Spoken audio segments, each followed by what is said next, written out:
This is Rick Jarow, continuing the discussion and going deeper into the issues of health, illness, body wisdom.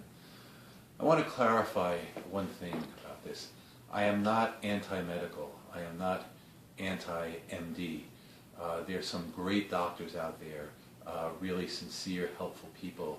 I am not anti-pharmaceutical. I am not anti-anything. The point that I want to be really clear about is that we hire them. The doctors, the pharmacists, they're working for you. You are not subject to their dictates, okay? Therefore, it's up to you to develop the discriminating wisdom to really unpack all the advice you get. And it's not only from the doctors, it's from the healers and the intuitives and the Reiki people.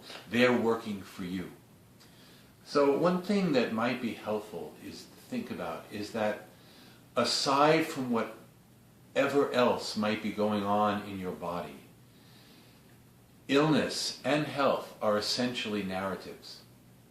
They are stories that we tell to ourselves and to other people. You get the symptoms and then you give the story. And one of the problems that I see happening with so many people is we get stuck in these very small stories. It's like, this is my story and I'm sticking to it. I remember once my mother came back from the doctor and she called me up on the phone and she said, I have crushed bones. Because this is what she'd heard. But in fact, there are more than two sides to every story. And if you ever hang out with 3-year-olds or 4-year-olds, they are very attached to literal narratives.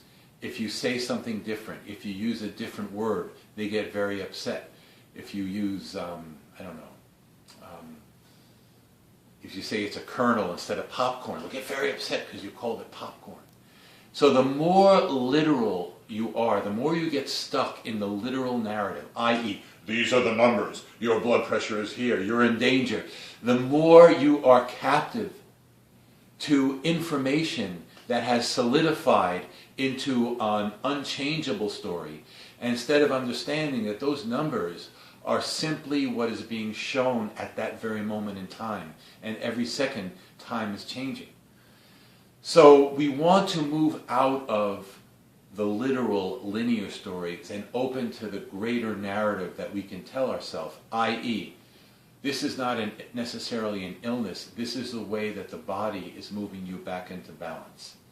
I.e., that disease and death are not enemies. They're actually natural processes in our lives, and when their times are upon us, it's good to listen. The goal of life is not to defeat death. And I've said this before, and I say it again, anybody who says, I have beaten a disease, it's just a matter of time before they get beaten back. We have to look for more subtle narratives, more flowing narratives. For example, my body's moving back into balance. So instead of seeing symptoms as something that are feared, as feared messengers, symptoms can be seen as informative angels. That whatever the symptom may be, a headache, a toothache, whatever, see them as guides. And instead of clamping down, what's the number, and trying to get someone to tell you what it is, why don't we all try taking our own power back and asking our own symptoms what their message is. You're looking for spirit guides? Ask any symptom. That will be a wonderful guide. Final thought, and I'm going to leave you with these thoughts as 2 questions. Whose life is it? Whose body is it? And a hint, if you're saying it's my life and my body, I would say not really. And if you're saying it's someone else's life and someone else's body, not really. So this is the Jarow Zen koan. Whose life is it and whose body